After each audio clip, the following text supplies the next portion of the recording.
Salam sejahtera di dalam kasih karunia Tuhan Yesus Kristus bagi Bapak, Ibu, dan Saudara semuanya. Kita berjumpa lagi di dalam pendalaman Alkitab seri 7 surat untuk 7 jemaat di Asia Kecil, di mana kali ini kita sudah sampai di bagian yang ketiga, yakni surat untuk jemaat di Pergamus.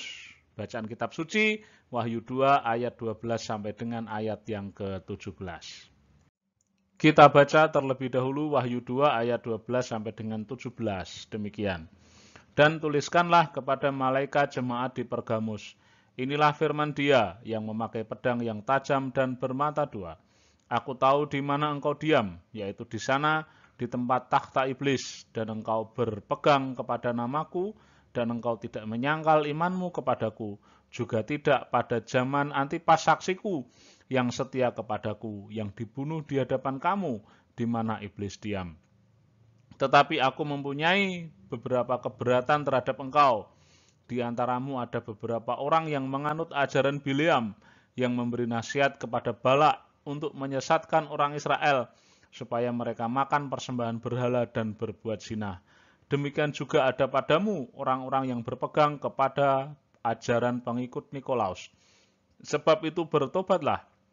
Jika tidak demikian, aku akan segera datang kepadamu, dan aku akan memerangi mereka dengan pedang yang di mulutku ini.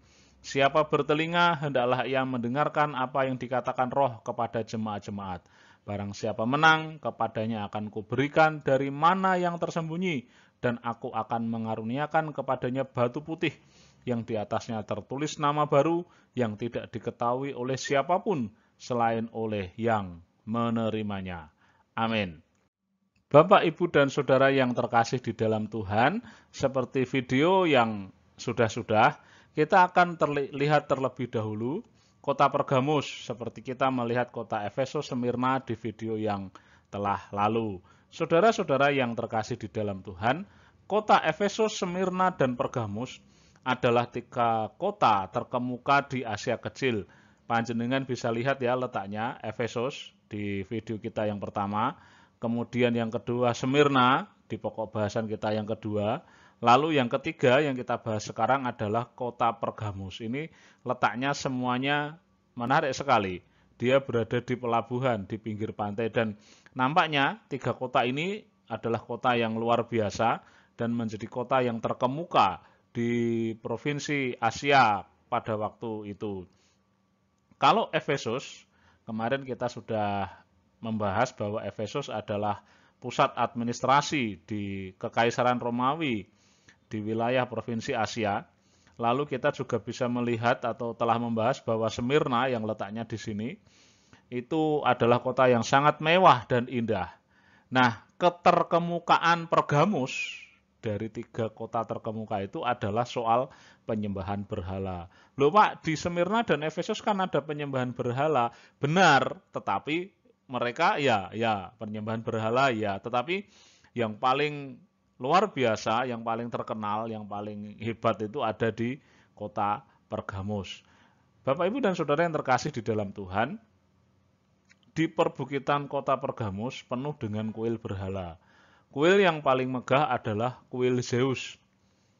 Tetapi yang paling ramai dikunjungi adalah kuil Asklepius. Dan juga ada kuil-kuil yang lain yang ya lumayan besar tetapi tidak terkenal Zeus dan Asklepius. Ada kuil untuk Kaisar Agustus dan ada kuil Dea Roma. Zeus dikenal sebagai raja para dewa dalam mitologi Yunani. Ini digambarkan seperti ini. Dia adalah dewa langit dan dewa petir. Dia adalah ayahnya para dewa. Sedangkan Asklepius, Bapak Ibu bisa melihat bahwa Asklepius digambarkan di sini sebagai seorang dewa yang memegang tongkat berlilitkan ular. Jadi ini tongkatnya, di bawahnya ada lilitan ular. Dia dikenal sebagai dewa kesembuhan. Di sekitar altar kuil Asklepius di Pergamus terdapat banyak ular jinak. Konon, orang-orang yang sakit, mereka berharap kesembuhan. Jika disentuh atau dipagut ular Asklepius itu, mereka akan mendapatkan kesembuhan. Itulah sebabnya, saudara, di ayat yang ke-13, dikatakan di sana bahwa jemaat bagai tinggal di tahta iblis gitu. Ini bisa menunjuk dua hal. Yang pertama, memang kuil Asklepios yang sangat ramai dikunjungi. Pada waktu itu orang banyak berziarah di sana. Dan kita tahu bahwa ular adalah simbol dari iblis, maka mereka disebut tinggal di tahta iblis.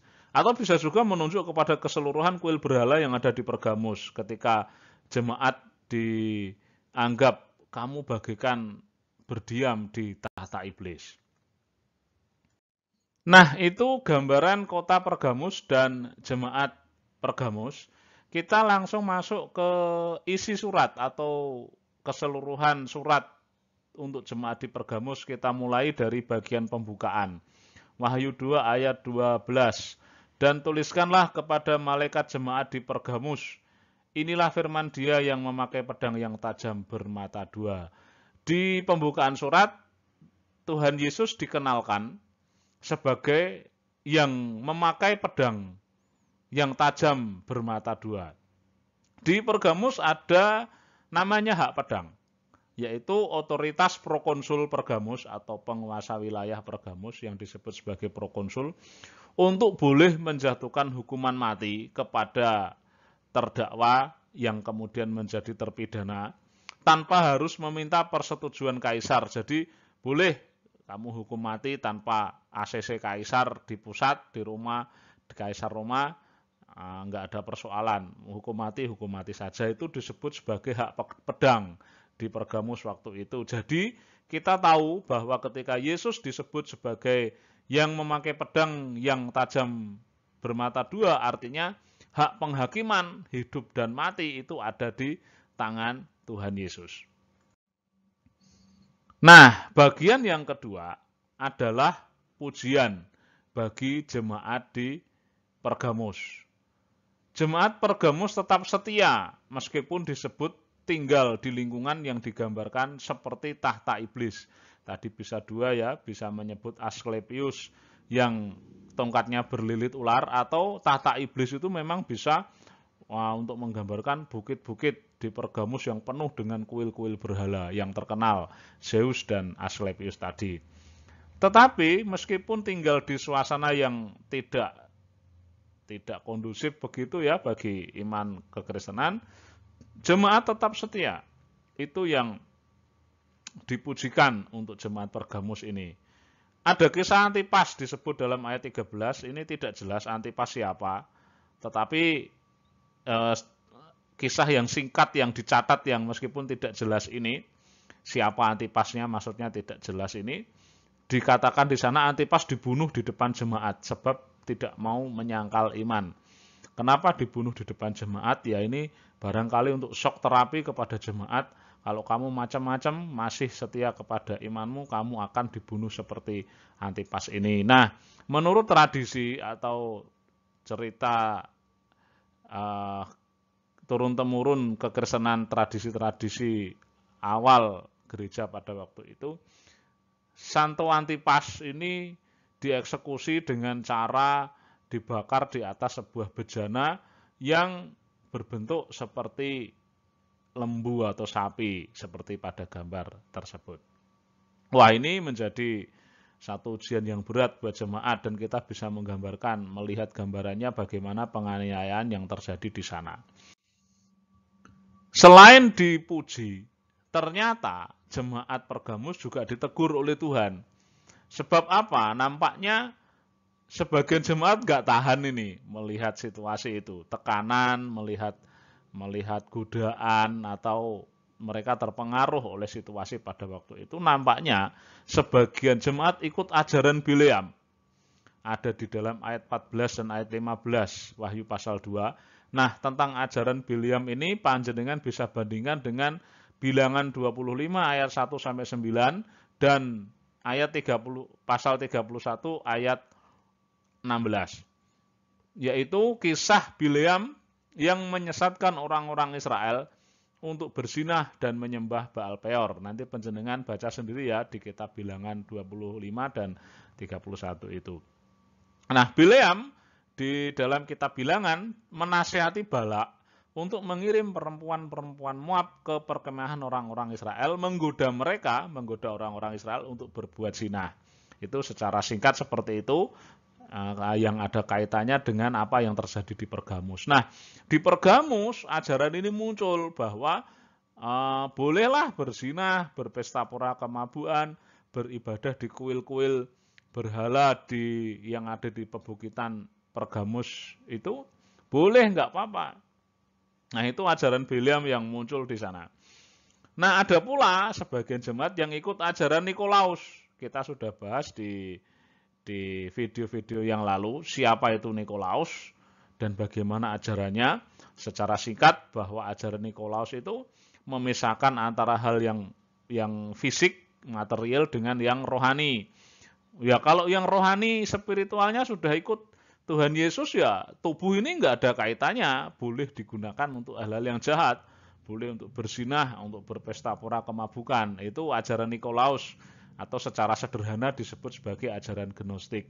Nah, itu maka mereka tidak percaya bahwa Yesus itu datang di dalam tubuh manusia. Nggak mungkin yang spiritualitas bisa menyatu dengan yang material. Maka kalau nggak bisa menyatu, ya tubuh ini nggak ada kaitannya dengan yang spiritual, boleh digunakan untuk perbuatan-perbuatan dosa. Nah, jemaat ternyata terpengaruh oleh ajaran-ajaran itu. Itu teguran bagi jemaat Pergamus. Itu sebab Tuhan memberikan tuntutan. Apa tuntutannya? Di dalam ayat 16, jemaat diminta untuk segera bertobat. Konsekuensinya, jika tidak bertobat, Tuhan akan memerangi mereka dengan pedang yang di mulutnya. Nah, ini pedang yang di mulutnya ini kan mengingatkan kita pada pembukaan surat ya. Kristus diperkenalkan sebagai dia yang memegang pedang yang tajam yang bermata dua. Hak pedang, hak penghakiman hidup dan mati itu ada di tangan Tuhan Yesus. Jangan risau atau kaget dengan Tuhan kok memerangi umatnya. Nah, gambaran Tuhan yang memerangi umatnya itu sudah ada sejak zaman Perjanjian Lama. Yeremia 21 ayat 5, Mazmur 17 ayat 24, ini adalah sebuah gambaran di mana Allah murka atau menggambarkan murka Allah terhadap umat yang tidak mau bertobat. Nah, pedang yang di mulut ini terkait dengan firman Tuhan, perkataan Tuhan, bahwa kalau jemaat tidak hidup sesuai dengan perkataan Tuhan, firman Tuhan, maka firman Tuhan itu yang akan menghakimi kehidupan dan kematian jemaat. Itu tuntutan dan konsekuensi bagi jemaat di Pergamus. Nah, kita sampai pada penutup surat. Ya, ini janji Tuhan yang dinyatakan, ayat yang ke-17. Jemaat dijanjikan memperoleh mana yang tersembunyi. Bandingkan dengan Keluaran 16 ayat 4 sampai 36. Bangsa Israel di tengah-tengah perjalanan menuju tanah Kanaan dipelihara oleh Tuhan sedemikian rupa.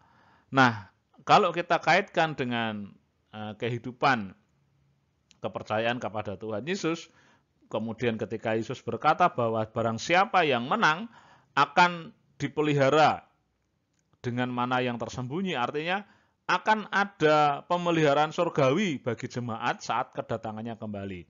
Ingat, Yesus pernah berkata bahwa dia adalah roti hidup, yang mana ketika orang memakan roti hidup itu tidak akan pernah lapar selama-lamanya. Jadi ini adalah janji kekekalan, pemeliharaan pada saat Yesus datang kedua kali kelak, kita akan terpelihara sempurna di dalam kehidupan kita. Yang kedua, jemaat akan memperoleh batu putih yang ditulis nama baru. Ini terkait dengan kebiasaan terkait dengan kebiasaan orang-orang Pergamus pada waktu itu, di mana ketika mereka ada event perlombaan atau pertandingan, orang yang menang itu diberi piagam dari batu putih dan diukir nama di sana. Nah, ini dipakai sebagai gambaran untuk orang-orang percaya yang menyelesaikan pertandingan iman. Mereka akan mendapatkan nama baru. Kita bisa lihat dalam Yesaya 62 ayat 2. Nama yang baru yang tidak ada orang yang tahu dan hanya yang diberikan saja yang tahu. Nah, ini menarik sekali. Ini gambaran bahwa orang yang menang dalam pertandingan iman akan mendapatkan hadiah surgawi yang digambarkan seperti batu putih yang ditulis nama yang baru. Tentang apa dan untuk apa ini semua? Bapak, Ibu, dan Saudara yang terkasih di dalam Tuhan, setelah kita belajar surat untuk jemaat di Pergamus, kita bisa melihat bahwa Tuhan menghargai kesetiaan umatnya. Apalagi jika kesetiaan itu diberikan dalam situasi atau lingkungan yang tidak mudah. Meski tidak mudah, meski Tuhan menghargai kesetiaan karena ketidakmudahan itu, tetapi kalau ada pelanggaran yang dibuat oleh jemaat, Tuhan juga tetap akan memberikan tindakan yang tegas. Setiap kekeliruan dalam ajaran harus diluruskan, lebih-lebih pengaruh kehidupan duniawi yang seolah-olah nggak apa-apa, tetapi ternyata menyesatkan. Jika yang nggak apa-apa, tetapi menyesatkan itu dibiarkan berlarut-larut, tentu akan membawa dampak yang tidak baik bagi kehidupan iman Kristen. Nah, Bapak, Ibu, dan Saudara yang terkasih di dalam Tuhan, demikian PA kita kali ini. Sampai jumpa di video yang akan datang di surat 7 jemaat bagian yang keempat. Nantikan, Tuhan memberkati panjenengan semuanya.